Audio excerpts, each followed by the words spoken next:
And welcome back to the Michael Cohen Show on our continued journey to 500,000 subscribers. We're doing great, thanks to you. So hit subscribe, watch, comment, keep your comments coming, and share with your friends. Let's keep building this community because the crazy, it ain't going away. You want to talk about crazy? You would actually think that this is AI generated. For a president, to AI generate a president holding a car commercial in front of the White House.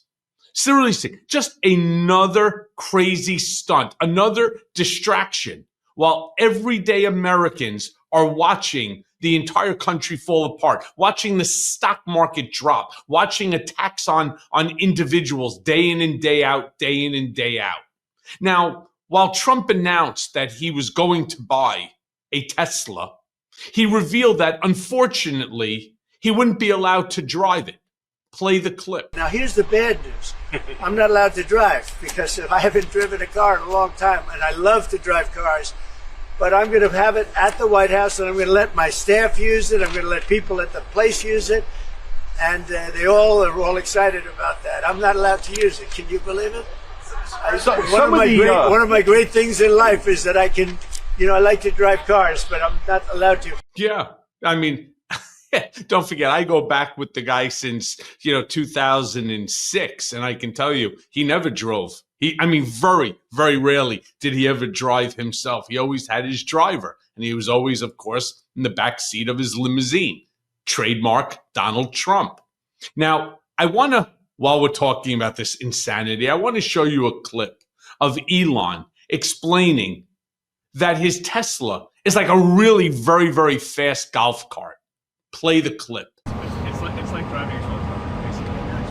Very simple. It's very simple. It's literally like a car that goes really fast. There's no gears. This is really amazing. Yeah, it's so amazing. I can't believe that he's just felling over this Tesla. When downstairs below Trump Tower, he's got the Ferrari. He's got the Ferrari in Los Angeles. He's got the Rolls. He's got a whole ton of cars, right? Which of course the kids aren't even allowed to use. They just sit there up on the rack for people to look at and for the guys to wash. But yeah, let's just marvel at the car that picks you up when you call your Uber or your Lyft, right? Let's get serious here. Meanwhile, Trump was then asked by a genius reporter. What better question can anybody ask other than why the fuck are you doing this in the first place? How about if they ask, are you going to get a vanity plate? Play the clip. Give me a discount. But if I do a discount, they're going to say, oh, I got benefits. I don't want any discount. What about a vanity plate? Yeah, let's see. Truth. All right, there it is. T-R-U-T-H. Download his playlist. That one got you by surprise. Playlist gets downloaded as well. Yeah, got me by surprise. Meanwhile, Trump was also asked if he hoped that this stunt, what legitimately, when I first saw it, I thought it was actually AI. He hoped that this stunt would help Elon boost sales, which are really lagging because of the things that Elon is doing. Play the clip. Playlist gets downloaded as well. You can thump your music. You can do it. I just looked at it. I looked at that dashboard. You can do anything. Mr. President, if you buying a Tesla will boost Tesla sales and boost I the hope stock? it does. Look. Was that your goal? I care about one thing. When somebody's a great patriot, they shouldn't be hurt.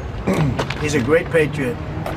He didn't know me from Adam until we met a little bit when I was in my first term, but he came out, he endorsed me very strongly. Yes. It's all about the endorsement, not to mention, of course, the money that Elon is funneling to him. We'll get to that in a bit.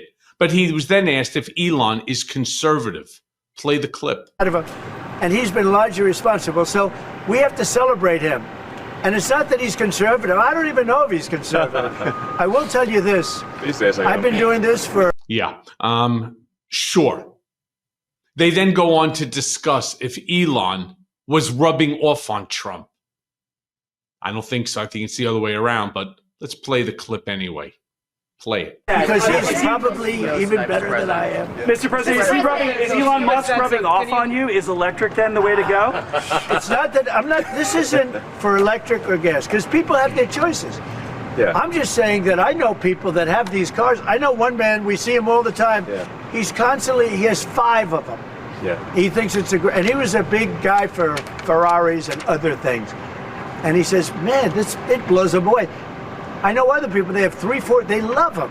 They love them. And some people like the gas, and they should have their options. Right. I'm all about options. Yeah. Okay. Thank you for that. Meanwhile, Trump, of course, can't miss an opportunity to praise Elon's high IQ.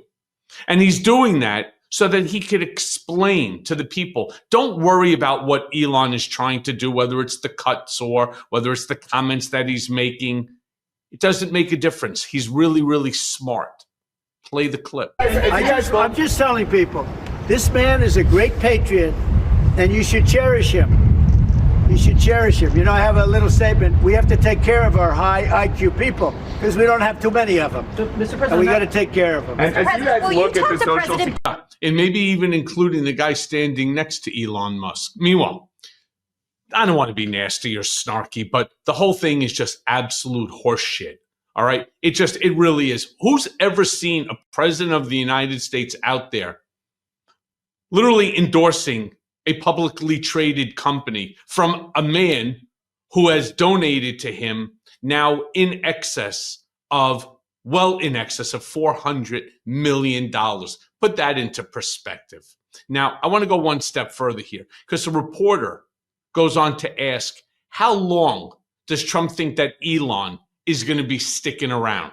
Play that clip. And he agrees with that 100%. And are you sure you don't want to take a test drive? I'd love to do it. Maybe I'll do it some other time. do you want Elon to keep working with you throughout your first term? I mean, is there going to be an end date for the two of you working together? I don't know. You know, I was thinking about that the other day. I think he'll know when it's time. Okay. Well, he doesn't want to stay around. He has up to 130 days. Although I think he does like it. There's no place like the White House. Elon, would you want to stay? I don't think that. I think he wants to get the job, then get back to his businesses. That's what I think. But I just want to. I'll stay as long as it's useful and productive. And if I can help the country, I'll stay and do so. Okay. Thank you, everybody. Thanks, President Trump. Thank you, President Trump. Good-looking guy. Elon. Thank you, everybody. Thanks, guys. Let me make a quick prediction here, as I did in my Substack, where I turn around and say Elon Musk is like the greatest gift to Democrats. Why? Because the things he's doing, the things he's saying, I just started out, it takes a real special kind of arrogance, bordering on megalomania, to look at a former astronaut, a Navy captain, a combat veteran who nearly lost his wife to an assassination attempt and call him a traitor. This is what Elon Musk did. That's exactly what Elon Musk did to Senator Mark Kelly after the Arizona Democrat voiced his unwavering support for Ukraine, our ally. And in doing so, Musk, in my opinion, just handed Trump and the GOP yet another ticking time bomb that's set to detonate right in their laps. And I'm not the only one that's thinking this. It's exactly like what Trump did when he disparaged John McCain and saying, I don't like veterans who get caught. They're not heroes. He's kicking our veterans in the ankles, and for no reason. You know, Fox News' Peter Doocy, he also seemed to be in an anti-Trump mood as he asked a pretty hard-hitting question. Play that clip. President Trump buying a new car, while there are some folks who will see this clip at home and they are struggling with their retirement accounts down at the moment, uncertainty about work ahead. Well, I think they're going to do great. I think our country had to do this. We had to go and do this. They've taken away, other countries have taken away our business. They've taken away our jobs. I did it initially very strongly against, as you know, China and some others in the first term. And it was a very successful term. We had no inflation. We had the greatest economy in the history of our country. And then we had COVID, which we had to straighten out. Yeah. By the way, just not true. There's no reason. It was a decent economy. There are things that were done that were fair and reasonable. But why have to lie about it? It completely ignores the fact that Americans Republicans, Democrats, independents are struggling and they're really concerned about their future. They don't want to have to move in the elderly with their kids. And the kids don't have enough money to pay for their kids and their parents. Not when you're watching your 401k tank. Meanwhile, on that note, Trump is asked about a possible recession. Yeah, play that clip. What do you think of it, Margot? Do you like the idea? I love it. Okay, good. We're going to have fun. They're very happy. Mr. President, your comments the other day not ruling out a potential recession seemed to rattle the stock markets. The Commerce Secretary said there wouldn't be one. Boom, just so you know. Just specifically on the recession. Yeah. Do you think there will be a country- recession? I don't see it at all. I think this country is going to boom. But as I said, I can do it the easy way or the hard way.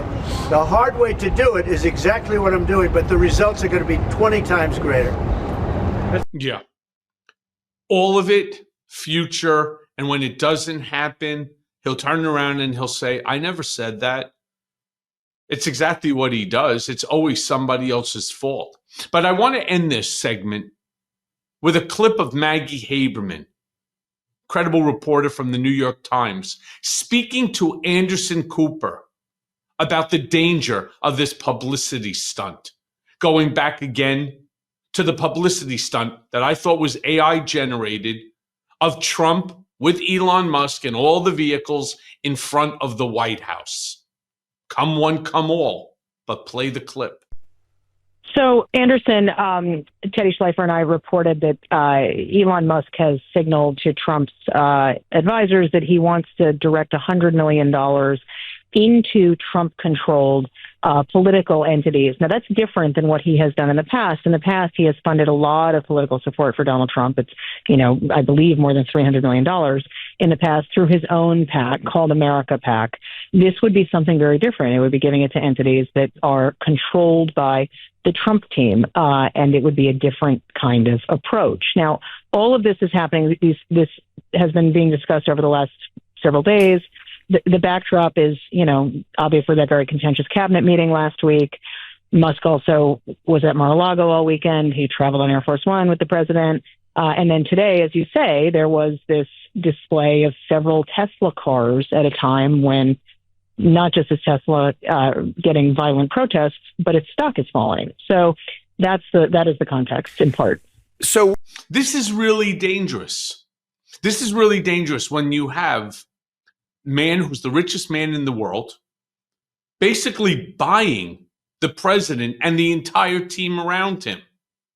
Because I assure you, nothing that they are talking about, and I'm referring to the team, nothing that they intend to do with that $100 million is going to benefit you, me, or anyone other than themselves.